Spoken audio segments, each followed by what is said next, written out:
नमस्कार। देखिए, हर चुनाव सिर्फ एक नतीजा नहीं होता। ये जमीन से उठती हुई एक आवाज है जो हमसे आंकड़ों की भाषा में बात करती है, और हमारा काम है उस भाषा को सही से समझना। क्योंकि हर एक आंकड़े के पीछे एक इंसान का चेहरा है, एक परिवार की उम्मीद है और एक पूरे समाज की तकदीर जुड़ी हुई है। आज हम बीकानेर पूर्व के राजनीतिक परिदृश्य का एक गहरा और पूरी तरह से निष्पक्ष विश्लेषण करेंगे। ये सिर्फ हार जीत का पोस्टमार्टम नहीं है, बल्कि शासन की एक बेहतर व्यवस्था बनाने का एक खाका है। 19,303 ये एक नंबर, ये इस पूरी कहानी का केंद्र है। 2023 के चुनाव में हार जीत का अंतर ये सिर्फ एक संख्या नहीं है, ये एक बहुत बड़ा संकेत है, एक पहेली है। ये हमें ये जानने के लिए बुला रहा है कि कौन सी उम्मीदें पूरी हुईं और कौन सी अधूरी रह गईं। इस एक संख्या में हजारों वोटर्स की कहानी छुपी है, और उस कहानी को समझना ही हमारी पहली जिम्मेदारी है।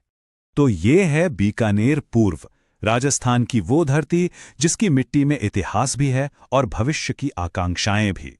यहाँ की राजनीति को समझने के लिए हमें यहाँ के लोगों के जीवन को, उनकी रोज की चुनौतियों को और इस धरती के मिजाज को समझना ही होगा। क्योंकि राजनीति हवा में नहीं होती, वो इसी जमीन पर इन्हीं लोगों के बीच सांस लेती है। तो चलिए देखते हैं कि हमारा ये सफर कैसे आगे बढ़ेगा। हम 2023 के जनादेश से शुरू करेंगे, फिर यहाँ की राजनीतिक जमीन को टटोलेंगे, नतीजों की एक एक परत खोलेंगे और आखिर में शासन के लिए एक ठोस व्यवहारिक खाका पेश करेंगे। ये आंकड़ों से तकदीर तक का सफर है। चलिए सबसे पहले 2023 के जनादेश पर ही नजर डालते हैं।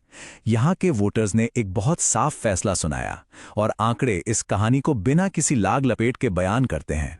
अब यहां देखिए, जो आंकड़े हैं वो साफ साफ एक कहानी बताते हैं।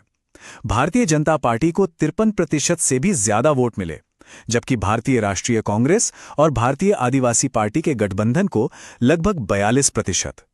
11% से ज्यादा का ये अंतर मामूली नहीं है। ये एक निर्णायक फैसले की तरफ साफ इशारा करता है। तो इसका मतलब साफ है कि ये सिर्फ एक चुनाव की जीत नहीं थी, ये बीजेपी के पक्ष में समर्थन का एक मजबूत एकीकरण था। इस नतीजे ने पिछले कई सालों के ट्रेंड्स को पलट दिया और इस क्षेत्र के लिए एक नई राजनीतिक जमीनी हकीकत को स्थापित किया। अब कोई भी भविष्य की रणनीति इसी नई हकीकत से शुरू करनी होगी।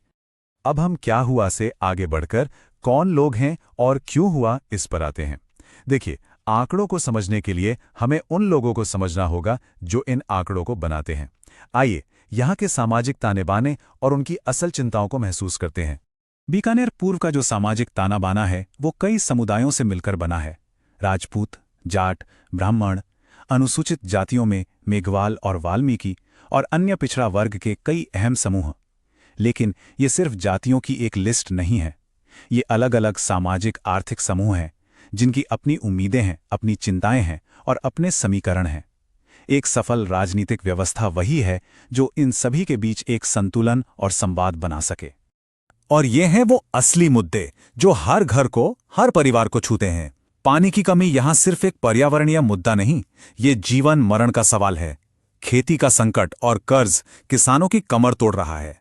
युवाओं के हाथों में डिग्री तो है पर काम नहीं, और बढ़ती महंगाई ने आम आदमी के घर का बजट बिगाड़ कर रख दिया है। यही वो असली मुद्दे हैं जिन पर मतदाता वोट डालता है।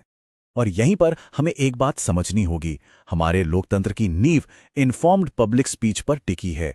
यानी ऐसी बहस जो जानकारी पर आधारित हो, जिम्मेदारी से की जाए और जिसमें हर नागरिक के सम्मान का ख्याल रखा जाए। जब हम इन समस्याओं की बात करते हैं तो ये जरूरी है कि बहस तथ्यों पर हो और हर आवाज को सम्मान से सुना जाए। अब इस नतीजे को समझने के लिए थोड़ा इतिहास देखना जरूरी है। 2023 का नतीजा कोई अचानक हुई घटना नहीं है, ये पिछले कई चुनावों की कहानी की एक अगली कड़ी है। इस कहानी को समझने के लिए हमें अतीत के पन्ने पलटने होंगे। ये टेबल देखिए, ये अपने आप में कहानी है। 2008 और 2013 में बीजेपी का वोट शेयर कितना मजबूत था? लगभग 59%। लेकिन 2018 में एक बड़ा बदलाव आया। कांग्रेस का वोट शेयर उछलकर 43% हो गया और बीजेपी 48% से नीचे आ गई। मुकाबला एकदम कांटे का हो गया।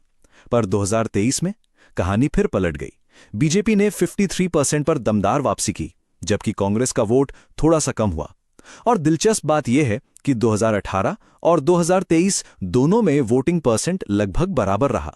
तो 2018 और 2023 में आखिर बदला क्या?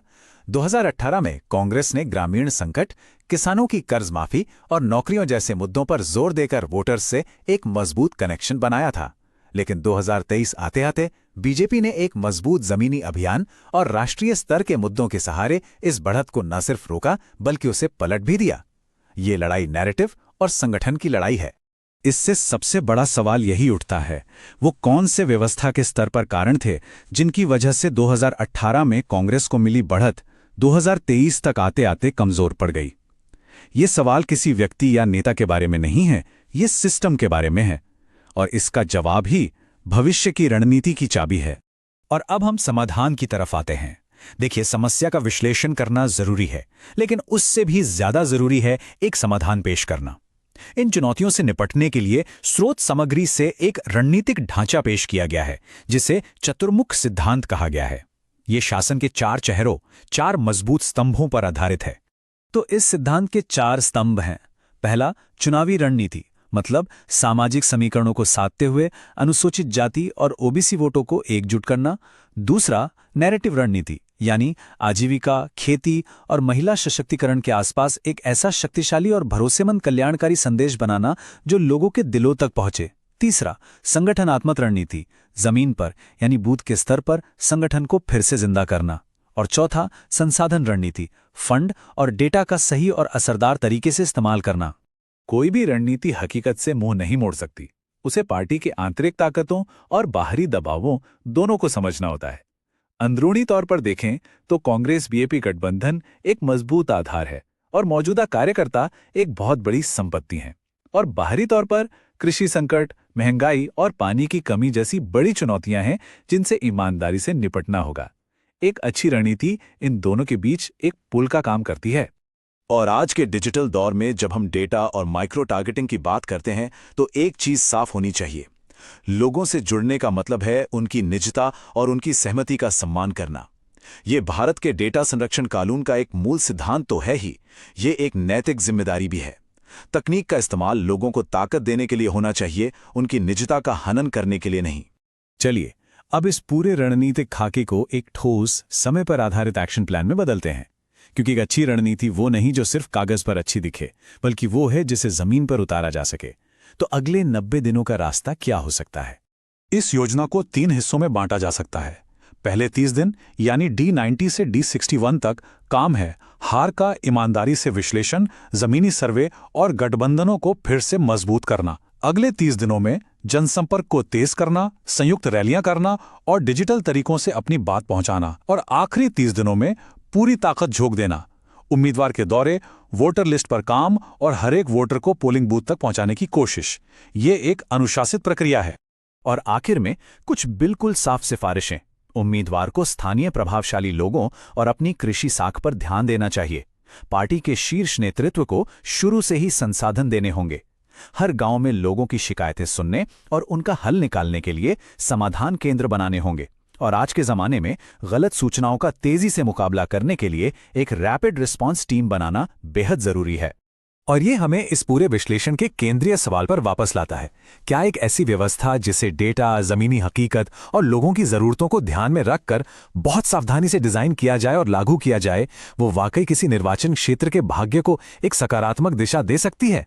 हमारा मानना है कि लोकतंत्र में रणनीति की असली ताकत यही है। If you want to become a people-centric leader and uplift your constituency, get in touch with blueprintstrategies.ai at mgr@blueprintstrategies.ai or call 080-4204-6102. Purpose beyond politics.